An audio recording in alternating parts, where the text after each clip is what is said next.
Bonjour à tous, merci de nous être fidèles sur RCF en radio et en vidéo sur la chaîne RCF TV YouTube. Retour sur le challenge Bibendum Michelin, vécu à Chengdu en Chine. Pour en parler, l'organisateur de ce challenge est l'un des cadres dirigeants de la manufacture Michelin, Patrick Oliva. Bonjour. Merci d'être avec nous, vous êtes le directeur de la prospective et du développement durable chez Michelin. Petit retour en arrière, du 10 au 14 novembre dernier, la manufacture Michelin avait donc donné rendez-vous aux dirigeants du monde des transports à Chengdu en Chine. Au total, 4000 invités, dont 350 journalistes internationaux et chinois. Il s'agissait pour le premier fabricant mondial de pneus d'organiser donc ce challenge Bibendum. C'est une véritable rencontre planétaire de tout ce que le monde compte de mobilité et de transport. Est-ce que j'ai bien résumé? Est-ce que vous voulez dire autre chose? C'est tout à fait ça. Tout à fait ça. L'idée est de faire régulièrement, de manière périodique, un bilan sur l'innovation dans le monde du transport. Et j'ai de plus en plus tendance à parler du monde de la mobilité, mot que vous avez utilisé, de façon à bien montrer que ce qui intéresse au fond, ce qui nous intéresse, ou ce qui intéresse les industriels, c'est la mobilité. Les gens veulent être mobiles. Les industriels veulent que leurs produits puissent être mobiles au niveau mondial. Et finalement, il y a un petit peu de différence entre mobilité et transport. Le transport, on pense tout de suite aux activités de camions, de trains, de bateaux, etc.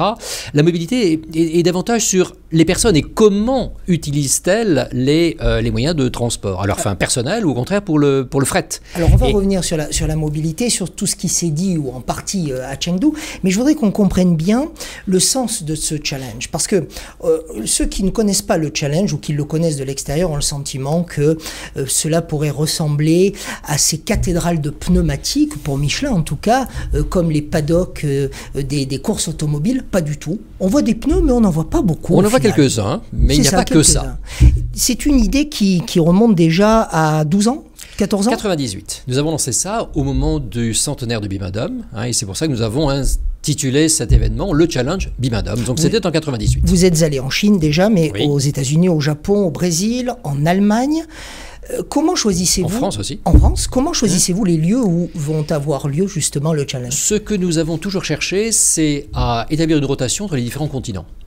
Nous déplacer d'un continent à l'autre. Les problématiques sont pour certaines les mêmes, d'autres sont vraiment spécifiques, et il est important d'avoir un regard vraiment international. Et donc, à travers ces événements, nous choisissons un continent. Donc on a décidé d'avoir une rotation entre l'Europe, les Amériques, l'Asie.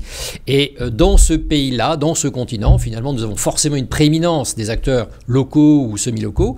Et puis nous invitons pas mal d'autres gens du reste du monde. L'idée est d'avoir vraiment la meilleure représentation possible, à un moment donné, de tout ce qui va se faire en termes d'innovation, à la fois technique mais aussi conceptuelle, dans la mobilité. Ça sert à quoi pour un expert de venir dans un de vos challenges Bibendum? Je crois que c'est une manière de se confronter à la vision la plus large possible que l'on puisse avoir sur les questions.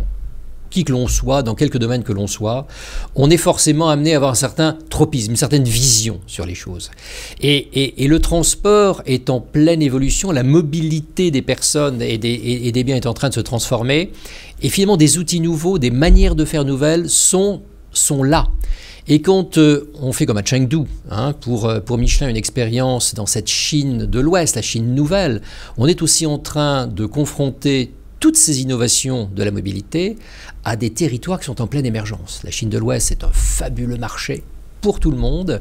Et donc, il est important de se dire comment y aller et comment surtout répondre aux aspirations spécifiques des populations qui sont là. Patrick Oliva, restons encore quelques instants sur l'ensemble de ces experts qui viennent dans les différents challenges qu'organise la manufacture Michelin. Il y a quelque part quand même un danger pour la manufacture à se mettre en avant de cette manière, parce que vous n'êtes pas là pour vendre des pneus, je le redis. Vous vous adressez à des hommes et des femmes qui ne vont pas sortir leur chéquier immédiatement, qui ne vont pas vous passer commande. Et quelque part, il y a aussi une forme de concurrence entre ceux que vous avez invités et puis vous-même. D'une certaine manière, c'est vrai. Mais finalement, la posture qu'a toujours choisie notre entreprise Michelin, c'est d'être aux avant-postes.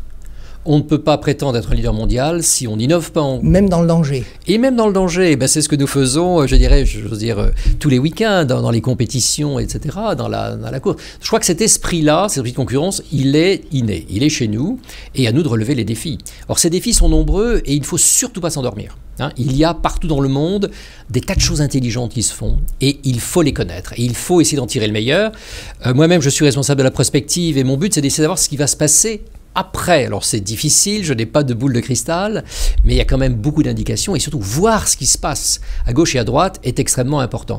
Et c'est à partir de ça que nous pouvons imaginer la posture que Michelin pourra avoir dans les années qui viennent. Alors, qu'est-ce qui vous a le plus frappé, vous, Patrick Oliva, à Chengdu, en tant que citoyen, tout simplement? Voilà. Les smart cities, c'est-à-dire la ville connectée, les villes intelligentes, par exemple? La première des choses, c'était le fait que nous étions à Chengdu, donc en Chine, et que nous avions plein de Chinois autour de nous, et que finalement, on voit ce besoin incroyable de mobilité chez ces personnes. Chengdu, quatrième ville la plus grande. Quatrième ville de Chine, avec 15 millions d'habitants et bientôt une perspective de se trouver à 25 millions. Et une ville de taille moyenne, à 15 millions, une ville de taille moyenne. Voilà, une belle ville. C'est la première des choses. La deuxième chose, vraiment pour moi la très grande surprise, c'est l'intérêt qu'ont manifesté à la fois les sociétés de technologie nouvelle, technologie de l'information, de l'informatique, etc., et le monde financier à venir nous rejoindre à Chengdu. Et tout ça pourquoi ? Parce que finalement, nous revenons sur ce que j'évoquais, cette transition entre transport et mobilité. Bien sûr, les acteurs du transport traditionnel restent fondamentaux. Et grâce à eux, nous allons pouvoir vendre et continuer à vendre des pneumatiques.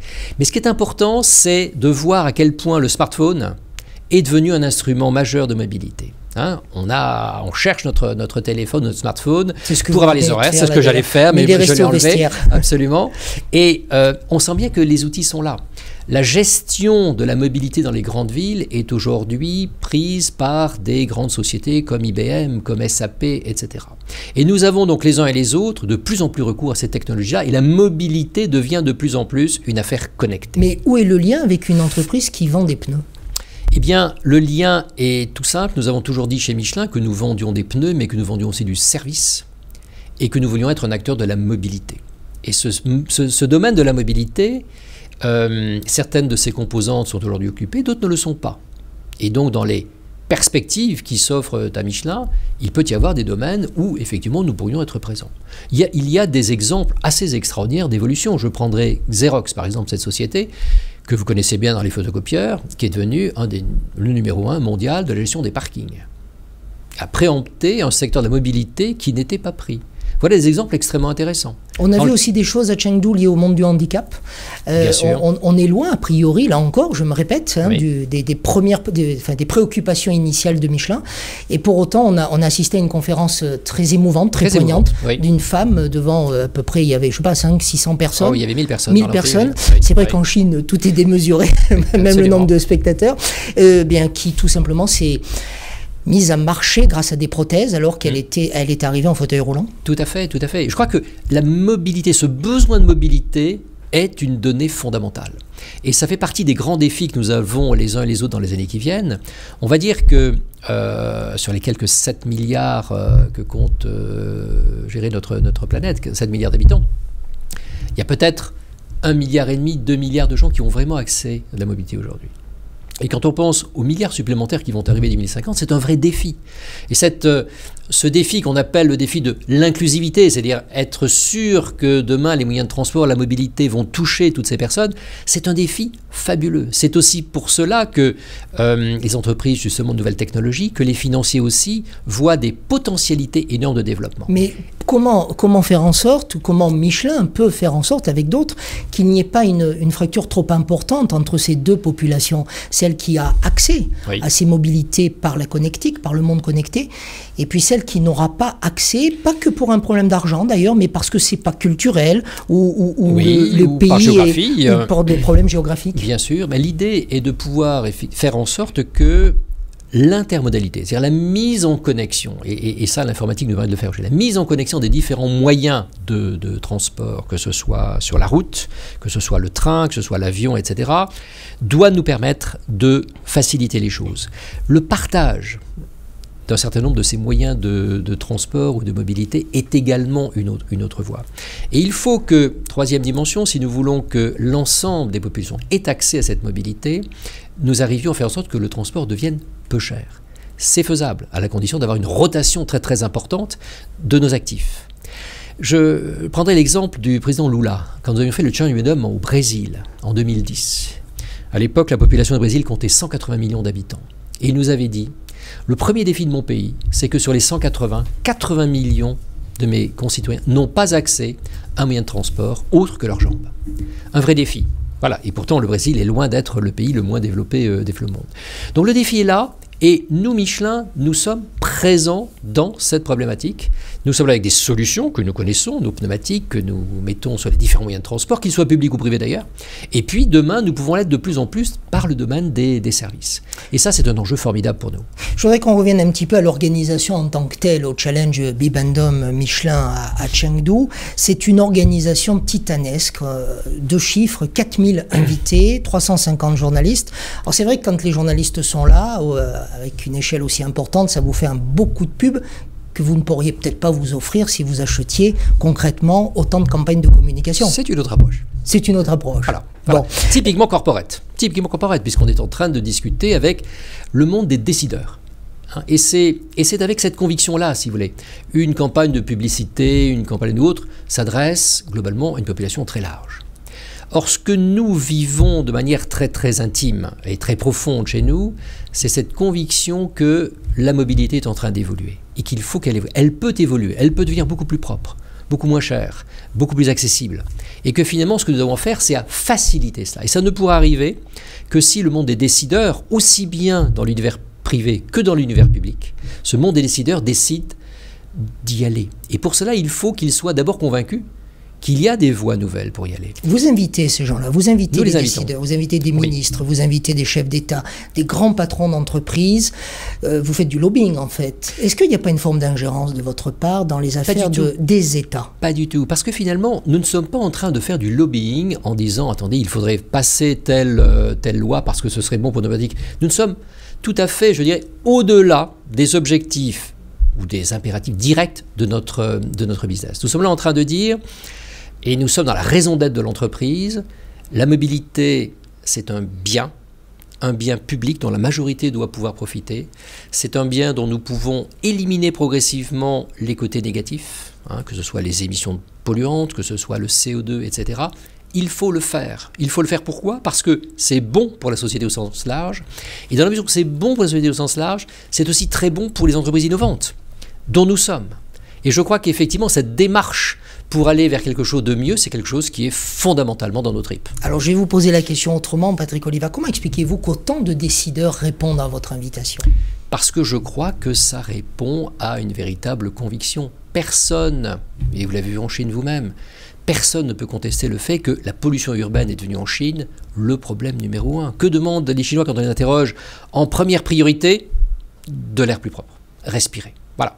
Donc, on peut traiter ces questions-là. Il faut le faire.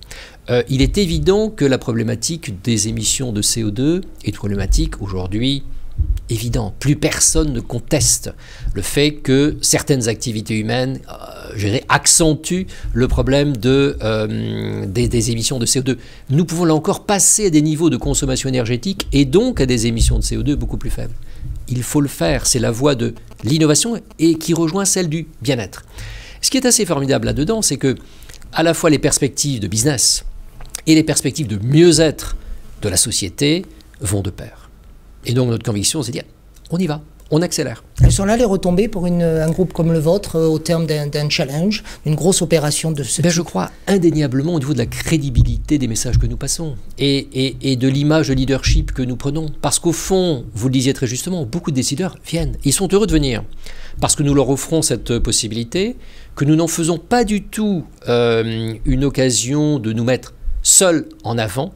Nous considérons que seuls des progrès menés en commun ont une chance d'aboutir. Et eux-mêmes sont un parmi d'autres. Et eux sont comme nous.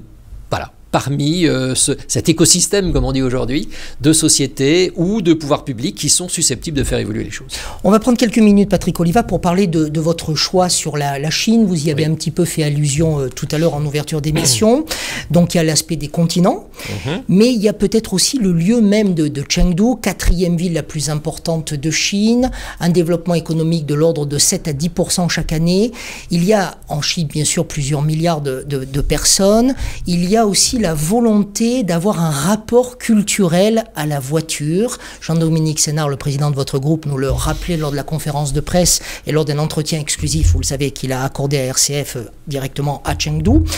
Il y a ce rapport à la liberté, il a osé le terme. Donc, qui dit liberté dit voiture dit pneus.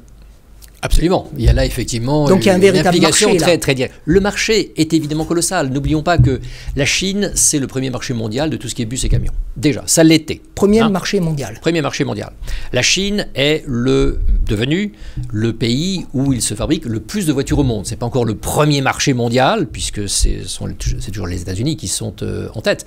Mais la Chine a des potentialités énormes. Et c'est vrai que beaucoup de Chinois qui accèdent à des niveaux de vie dans certains cas comparables aux nôtres ou s'en rapprochant d'une certaine manière, ont envie d'avoir une voiture pour connaître, je dirais, les plaisirs que nous connaissons, du tourisme, du déplacement en famille, du statut, cela compte quand même beaucoup aussi en Chine. Il y a des gens qui achètent des voitures à plusieurs, par famille ou même par village, nous a-t-on dit. Parce que ça coûte encore de l'argent pour eux, mais ils ont ce besoin de rapport à la voiture. Et très bien, introduisant cette notion de partage dans l'accès à la propriété, ça me paraît être de très bonne loi. Mais oui, effectivement, il y a des aspirations formidables. Alors, on ne peut pas en revanche imaginer que l'on connaisse globalement au niveau mondial les mêmes proportions d'achat de véhicules par personne que l'on connaît aux États-Unis ou en Europe. Bon. Mais je pense que même sous nos latitudes dans les pays occidentaux, on va évoluer. Et je pense que le nombre de véhicules en fait en propriété propre par rapport à la population va baisser dans les années qui viennent. On a déjà beaucoup d'indicateurs dans ce sens. Et il faut que la Chine, l'Amérique latine partent sur des bases un petit peu différentes. Inéluctablement, sinon la congestion sera impensable. Et je crois que c'est là que à la fois l'intermodalité, c'est-à-dire cette conjonction heureuse de mobilité à pied, en vélo, en voiture, en tram, en bus, en train, en avion, etc. Cette complémentarité-là, bien orchestrée, peut vraiment jouer un rôle fondamental. Et je pense que la notion d'économie partagée, librement partagée, est une dimension qui va devenir tout à fait importante dans les années qui viennent. Mais est-ce que justement, sur ce point-là, la Chine n'est pas un marché paradoxal, voire compliqué pour vous? On sait que vous visez l'excellence, pour autant vos pneus ne sont pas les moins chers du marché, ce sont des pneus, dites-vous, de sécurité, ils ont un coût. En Chine, la Chine, elle s'est réveillée. Elle s'est éveillée fortement. Aujourd'hui, il n'y a pas suffisamment encore d'argent. Donc peut-être que vos produits sont chers. Est-ce que vous faites du bas de gamme en Chine? Alors, nous ne faisons jamais de bas de gamme chez Michelin. Voilà, il faut que cette idée-là soit extrêmement claire. En revanche, nous avons des marques différentes. Oui, nous sommes en Chine avec la marque Michelin, qui est une marque premium et qui est effectivement en mesure d'attaquer une certaine frange du marché. Et puis nous avons localement une autre marque qui s'appelle Warrior et qui est une marque plus locale, fabriquée localement et qui est susceptible de répondre davantage à des bourses locales. Qui sont vos ouvriers là-bas en Chine? Qui sont vos cadres aussi?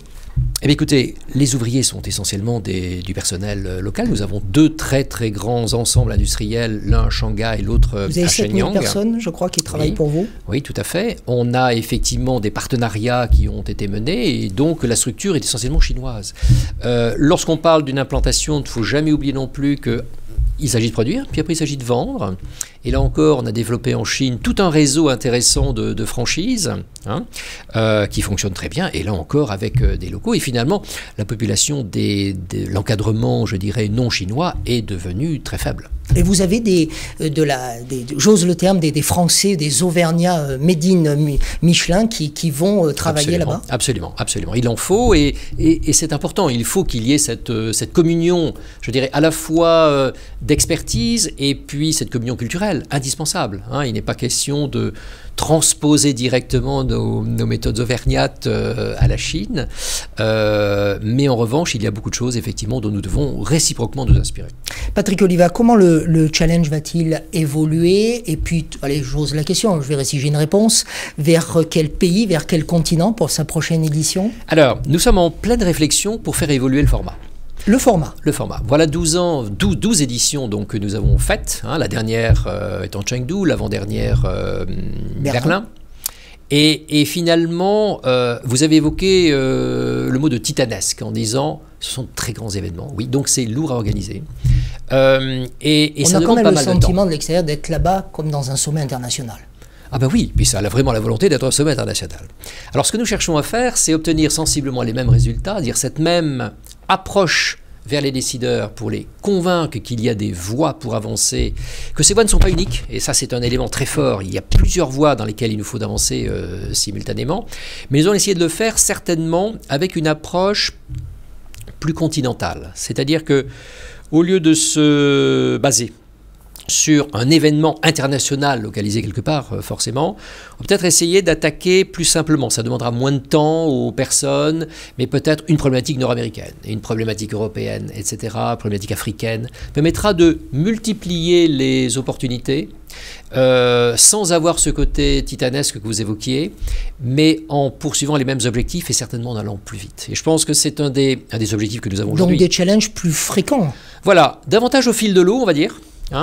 Mais toujours dans le même esprit, travaillons ensemble, travaillons avec des tas d'acteurs finalement qui sont impliqués dans cette mobilité et qui nous rejoignent dans leurs convictions profondes, mais partenaires qui eux aussi ont envie de faire des choses parfois plus légères, plus simples à organiser et qui permettent peut-être de rayonner davantage.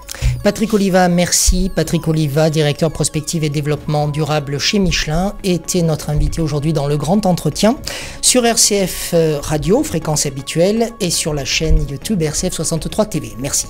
Merci.